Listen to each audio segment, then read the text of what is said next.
This is a simple function called add, which is adding two numbers. If I try to run this function, it will add those two numbers and it will execute the code and returns the 3, which is 1 plus 2. Now what if I want to add three numbers? I have to add one more number, which is 3, and I have to add one more parameter here, and in the print statement I have to write plus c. So this will add three numbers. This is the function that takes three values and adds them. What if I want to add 4? What if I want to add 5? What if I want to add 10 numbers? I cannot just keep writing adding the parameters in the function, right? What should I do in that case? That's when the concept called args comes. Welcome to Python Uncovered. Today in this lecture I'll tell you what is args. So if I want to add n number of numbers, then what I can simply do here is I can just write asterisk and args, and this args is not a keyword, it's just a variable name. So I can just print args. So what does this args do? Whatever values we are passing here, everything will be packed into these args, and the data type of this args is tuple. So I'll also print the data type of this args as well here.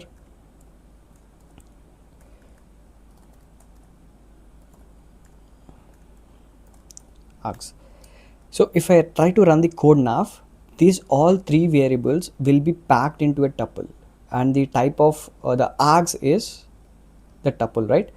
So args is used to pack all the arguments that we are passing into the function into a tuple, and later you can write the logic for adding the numbers.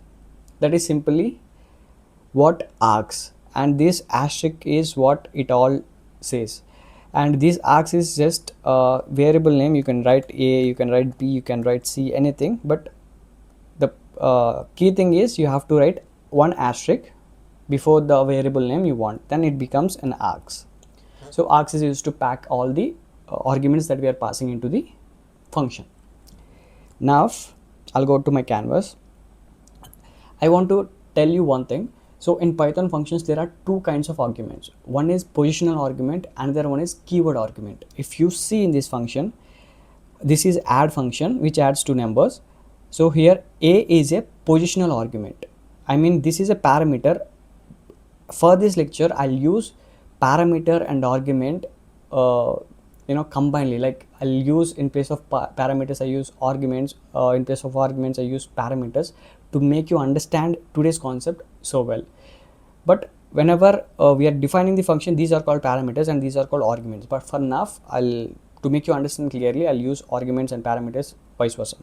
So this is a positional argument because we have not defined anything. This is a keyword argument. B is a keyword argument. So when I try to run this code will be executed and 3 will be printed as we are passing the 2, and the value of a becomes the value at the first position, which is 1, and the value of b becomes the value at the second position, which is 2. If the second position value is not passed, the default value of b will be 3. This is what we know. You know what? In Python you cannot put keyword arguments before a positional arguments. Positional arguments should always be written first, later followed by keyword arguments. For example, I cannot put a equals to 2 and b here. If I try to run this code will throw an error because this is a positional argument. This is a this is a keyword argument, and this is a positional argument. Keyword argument should always be written after a positional argument. Otherwise, the Python code throws an error, right? So that is one of the concept. Now pause this video and try to guess the output of this following code snippet. So here I have defined a and args. So args is used to pack all the arguments that we are passing in the function. But here we have a positional argument a. So this position, the value of this a would become the position, the value at this first position. So a would become 1, and remaining all arguments will be packed into args. So the output would be a will become 1 and these arguments will print the pack of 2, 3 and 4. If I run the code, so this is the output. Now try to guess the output of this code snippet. So a is a positional argument. Args will take the pack of all the arguments, remaining arguments. So arg will take all the remaining arguments which are not assigned to positional arguments, and b is also positional argument. So you may think the value of a would become the position or the value at the position 1. So 1 will become a will become a 1. Remaining there are 3, but among these 3 1 should be assigned to b because b is a positional argument.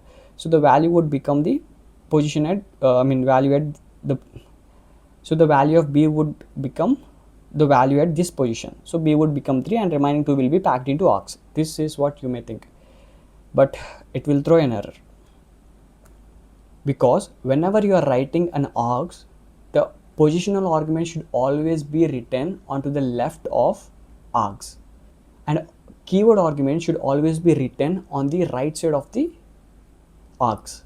This is a rule. So whenever I write this b, which is a positional argument, onto the right of args, this will throw an error. So what I can do is I can make it as a keyword argument. I'll write 2. So now the answer would be a will be 1 and remaining all things will be packed into args, and the default value of b would become the 2. Right? I'll also print the 2. So that will be the output. See here. But what if I pass now b is equals to 3, then b would become 3 and that will be printed. Sorry, I have to write b here. So this is a thumb rule that every positional argument should always be written on the left of the args and every keyword argument should be always written on the right side of the args. And one more thing, whenever you put any keyword argument onto the left of args, that would become a positional argument, and when you put any positional argument onto the right of args, that would become a keyword argument. What I mean is, now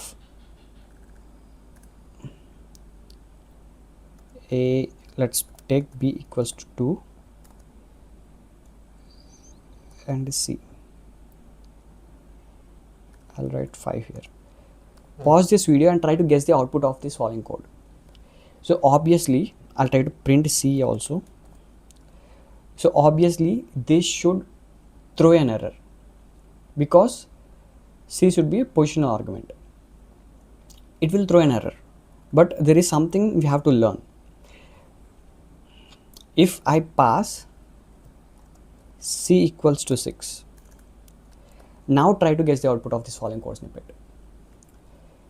So what I told you, all the arguments which are onto the left would become positional arguments even they are keyword arguments, and the arguments which are onto the right of args would become a keyword arguments even though it is a positional argument. So here a would become 1, b would become this 2. If I write here some random 9, the b would become this 2 and remaining these 3 will be packed into args, and c anyhow c would become 6. This would be the output. See, value of a is 1 and value of b is 2 and remaining arguments are packed into args, and c would be 6. So this positional argument is converted into keyword argument. That is why when we are assigning any value to c, we have to write a keyword argument here. So this is all about args, and again I'm telling you the order of the arguments that we are passing in the function, Python functions, when we are writing args is, the thumb rule is, first of all we have to write the positional arguments in a function, later we have to write args, and then we have to write keyword arguments. If there is no args, then in Python function we have to write first position arguments, then keyword arguments. If you swap the order, that would become an error. So that is all about args. See you in the next video.